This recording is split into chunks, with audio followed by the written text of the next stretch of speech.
welcome, welcome. We're going to get started here in just a few minutes. Welcome, everyone. I can't believe tomorrow is the last day of July.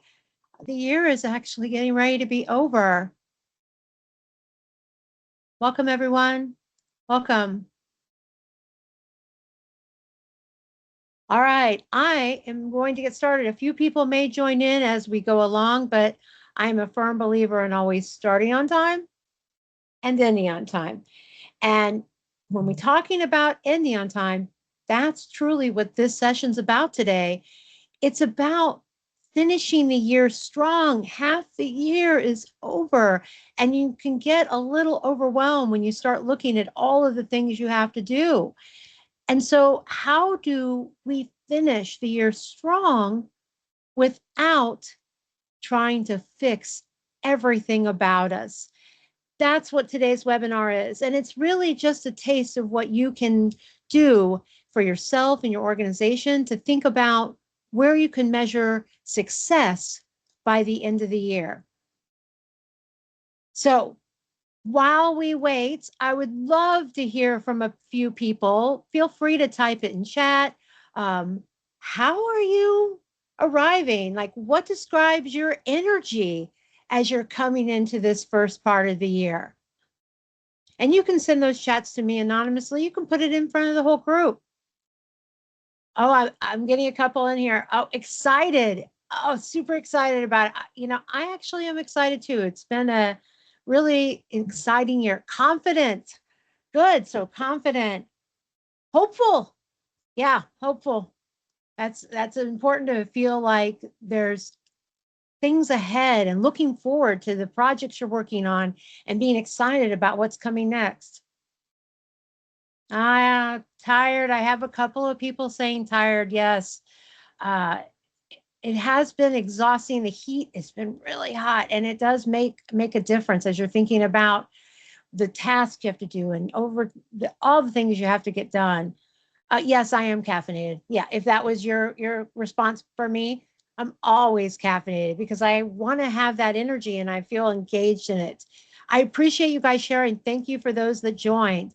Now, I got to tell you where this started for me in July. I had a moment like, early this month because I realized that I looked back at some of my plans and projects and I was working with my VA and I had this plan and I spent a lot of time thinking about this plan and I'll have to say with the help of my VA, it was a very professional plan.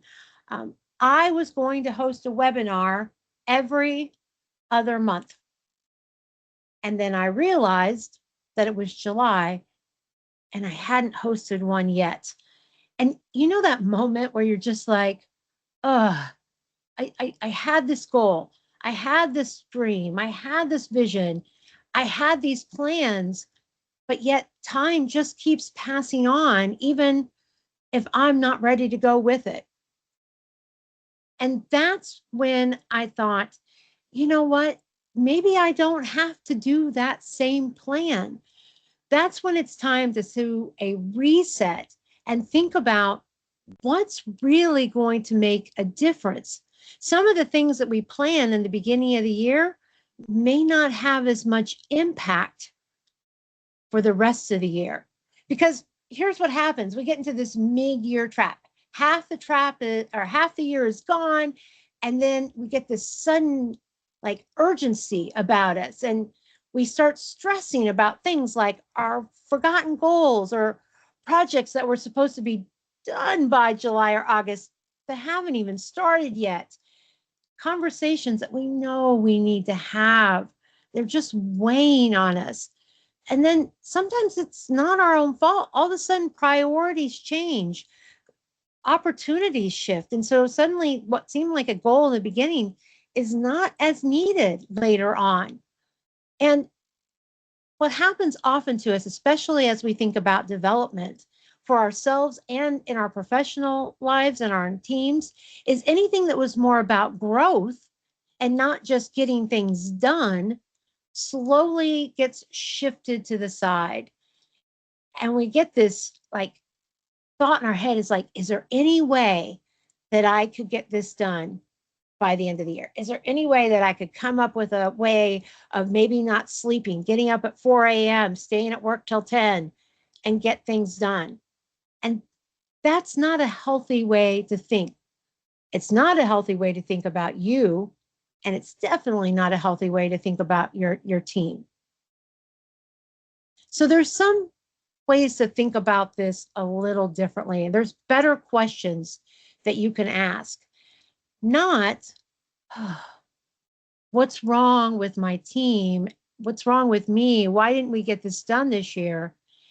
And instead ask, what actually deserves the energy that I, my team, and organization need to put into this year? So today's promise, and I told you I started on time and I'll end on time. In this next 25 minutes, we're going to identify what is pulling on your energy and then separate that from what's just noisy. It's things that you maybe think need to be done, but they don't. And then decide what to do with it.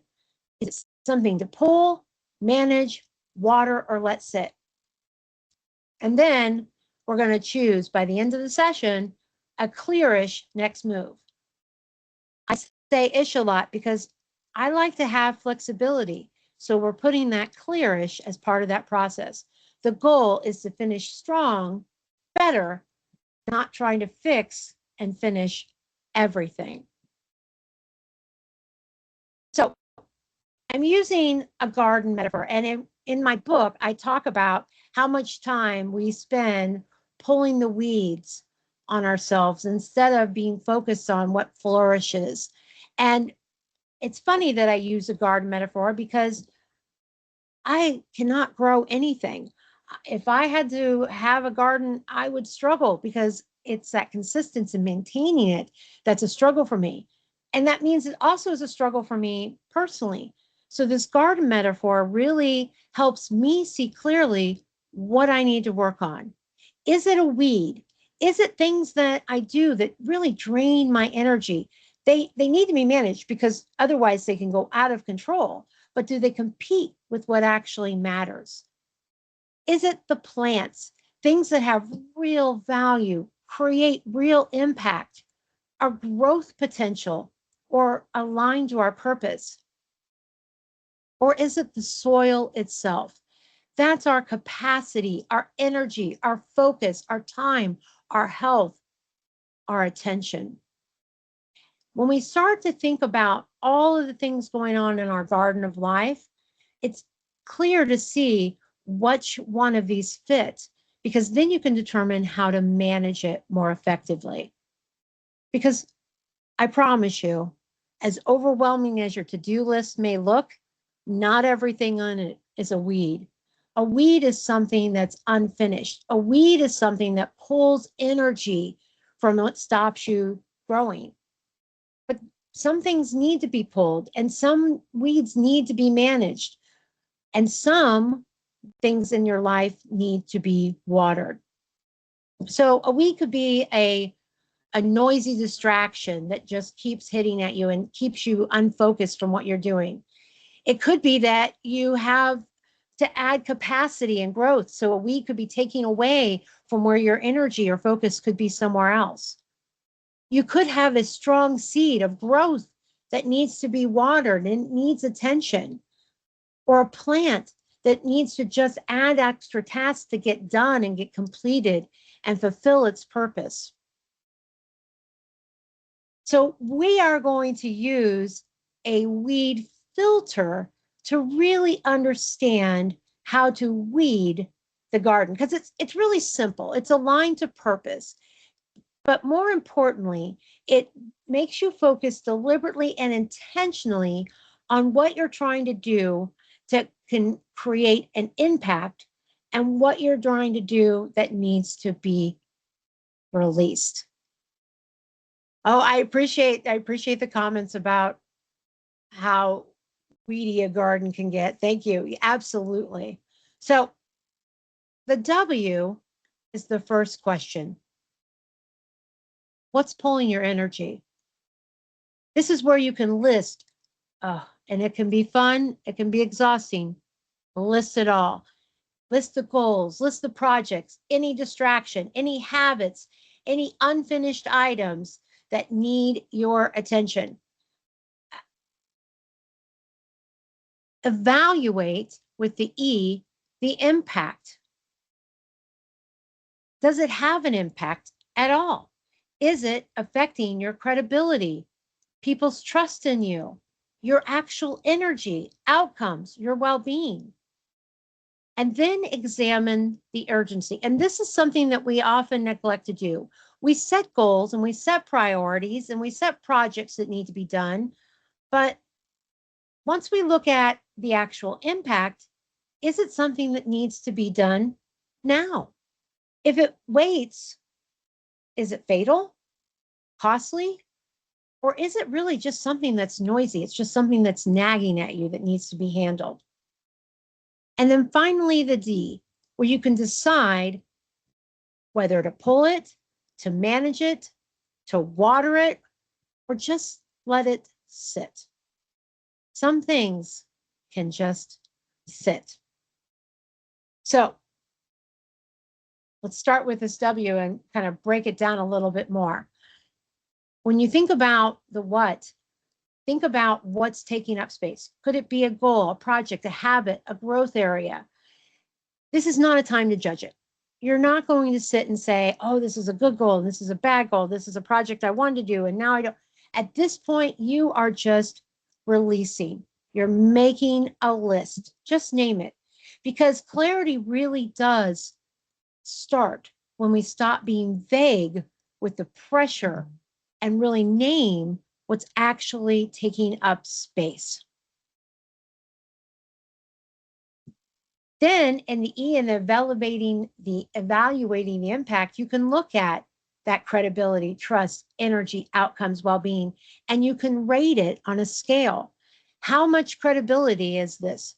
Is this something that's going to create a lot of credibility for me? Is this something that it would be nice to have, but it doesn't have that impact?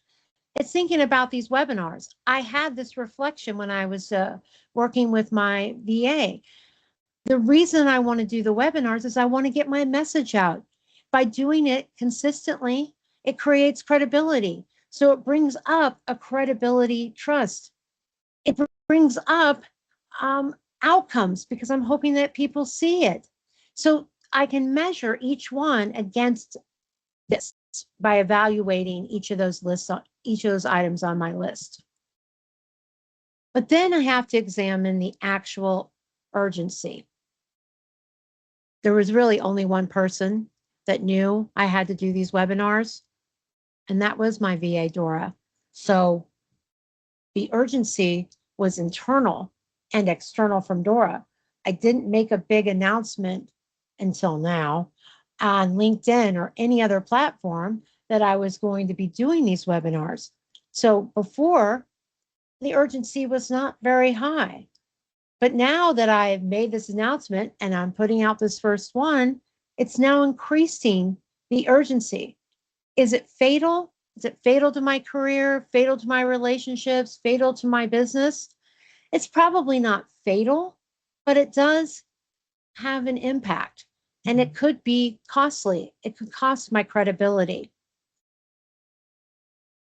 The last one to look at is that D. So this is where you have to decide how to manage whatever those tasks are. If you determine that it doesn't have a significant impact and it doesn't, and the urgency of it is fairly low, so it just seems to be noise, then pull it, remove it, reduce it, delegate it, release it. It's draining energy from you or your organization that you just don't need. If it's something that does have an impact or does have some urgency, Well, then how can you manage it? Could you create a system that creates the content or gets things done? Can you try a different process or a different way? Can you have a conversation about maybe giving some more time for something or delegating it?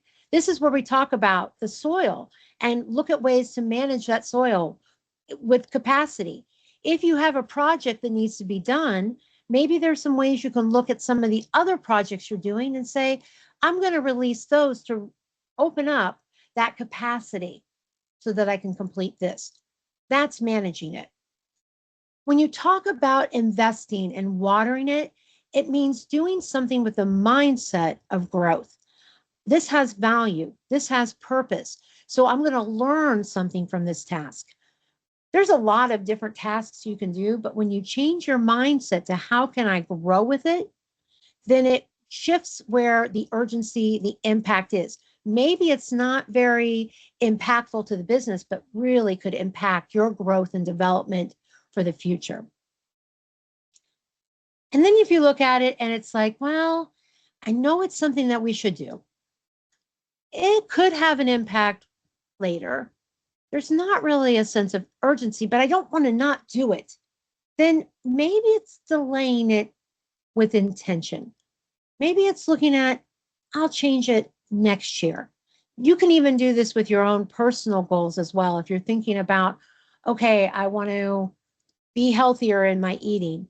If there's not a sense of urgency and the impact would be good, but it's creating a lot of stress, then maybe let it slide and just learn one other task so that you can build that onto the next year.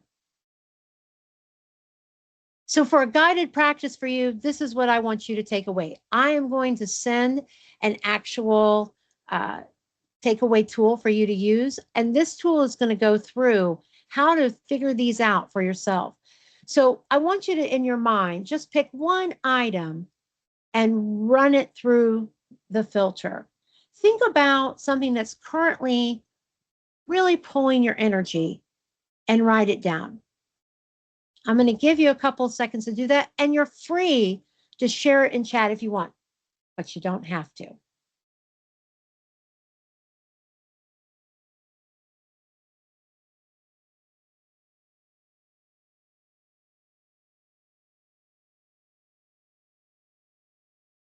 Oh, I'm seeing a couple come through chat. Oh, that's interesting. Okay. All right. One thing pulling your energy. Sales calls. Okay. So that's a big one. Yeah. Oh, the implementation of a new software for your team. Oh, that's a big one too. Yeah. Okay. All right. I've given you enough time. You should have one in your mind. Don't start making the list now. I know it's easy once you start doing it. I just wanted you to pick one. Now, as you're thinking about it, because it should have been the first one that came to your head, take it through that first. What impact is being, what area is being impacted? Is it your credibility? Is it your trust? Is it energy outcomes? Measure that first. Okay, outcomes. I'm getting outcomes. I'm getting energy on a couple too. Yeah. Okay, good. All right, great. Now assess the urgency. Is it fatal? Fatal to your career, fatal to your health, fatal to your organization? If it is, write it down as that. Is it costly? If you don't handle it now, it's just going to keep costing money later on? Or is it just noisy? Yeah, it sounds like that system is going to be costly. Yeah, right? It has an impact. If you don't change it, I can see that. Okay. Nobody's saying fatal. At least they're not putting it in chat. That's always good to see. Yeah. Doesn't that feel like a release when you realize that things aren't fatal and you don't have to do it right now because it's not going to kill you?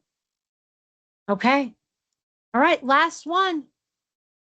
What does it need? Does it need to be pulled, managed? Is it something that you need to think about growth and watering it? Or is it something that can just sit? Interesting. Pull it. You know what? You could delegate that to somebody else. You could hire somebody to do it. If maybe it doesn't make sense that you're doing that right now. Maybe that's not what your best impact is going to be. That's why it's good to do this full list of everything. Now, here's what I want you to take away with this process. And here's why it's valuable to take the time to do this activity. We just picked one thing to look at. Just imagine if I had given you 20 or 30 minutes to write down all of your tasks. It can be a lot. It can feel overwhelming. That's why breaking it down into smaller pieces and really determining the impact, what needs to be managed, what the urgency of it is, and then how to best manage it can help create some clarity. Because here's what's funny: clarity doesn't come from complex plans and ideas. You don't need to go out and find another book on how to prioritize. You don't need to take another workshop in it. You just need to kind of focus. It doesn't require you to go to your local store and buy a new color organizing binder. Look, I love office supplies. I have way too many. So I could see myself going out and buying a new binder thing. Well, this is what's going to help me get it clear. It's not. It'll just look pretty on the shelf. It doesn't take more meetings that you have to like connect with people and find out who's going to do this and that. It it doesn't take a new personality. You don't have to change who you are. You should be very aware and confidently flawed in what you know, what you do, what you bring. You're not broken. You're not perfect either, but you don't have to fix yourself. You don't need a new personality. You are perfectly perfect who you are today. And it doesn't allow for a shame spiral to just keep beating yourself up over these goals, especially those goals or projects that maybe started 2 or 3 years ago, not 6 months ago. You just need a better way to look at it, a better way to focus your energy. That's what creates clarity. So when you think about that decision, this is when you can start saying, okay, I'm on the D now. What do I need to do? And as a decision point, you should be asking, what are the real results that I'm looking for? And what next step do I need to take? The last one on here, I think, is always key. I shared with you that my plan was in my head. I shared it with my assistant because I wanted accountability for it to be done. And guess who could support me? She can.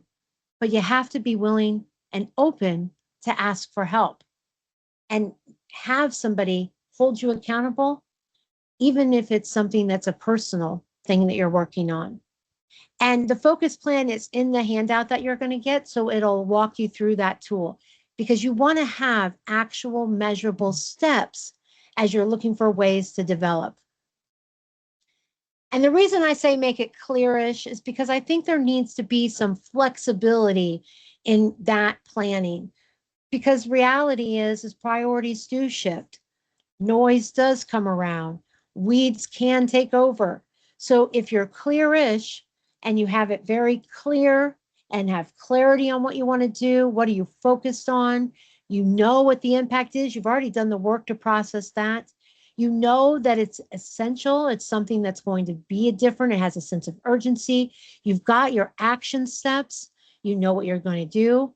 And you have a way to look to see when is it going to be reviewed? Who's going to hold me accountable? The big takeaway I want you to get from today is to pull what drains you. Identify those activities, those tasks, those projects that really deplete your energy, but don't add any value. Manage the things that matter. Make sure you prioritize the commitments and projects and tasks that you've made that align with your core objectives, your purpose. Water what grows. Invest in resources and in growth mindset to show promise and potential growth. Protect the soil. You need to allow for that capacity, your energy, your focus, your time. It's not something that you can't just give up. It's not an unlimited resource. Finishing strong doesn't mean that you have to fix everything. It means fixing the things that make a difference. So, your next big move, that's what I want you to think about. Before you leave today, pick one thing to either pull, manage, or let sit. That's your takeaway. And I'll hold you accountable because I'm going to send the email with the tool and I'm going to ask, share with me, share with the rest of the world. I'll hold you accountable. I can promise you. My VA, she'll hold you accountable too. For your team, if you enjoyed this today, I thank you for coming and I appreciate your feedback, your comments, your participation. But if this is something that you think would be good for not just you, but for your whole team, guess what? Your team doesn't need another meeting to relook at all the goals on the list and start to eliminate things. It needs a process. It needs a filter. It needs to know what should we be eliminating, what needs to be pulled, what do we have to manage because it has an impact, it has a purpose, it's aligned to that. What can we use to grow and develop as a team and enrich ourselves? And finally, what can stop taking up space? We had some brilliant ideas as a team at the beginning of the year. We know what we wanted to work on. We had thought it was a great plan, but maybe it's time to put that plan for the next year, especially if we don't see a measurable impact from it. I just gave you a 30-minute for yourself with a tool preview, but I would love to come and spend time with your team, and then we could do it in a virtual environment. So I am offering to the people that participated today and anybody that watches the replay a Finish Strong Lunch and Learn for this year. And spots are limited. I only have a few spots available, but it's going to be, you can do it in Q3 or even Q4 to think about what you're planning for next year. Normally, this webinar for a virtual 60-minute session with some updated content and customization will cost about $1,500. But for people watching this replay and the people that are attending today, I appreciate you. So I'm offering it at a $500 price, and I'm really excited and honored to do so.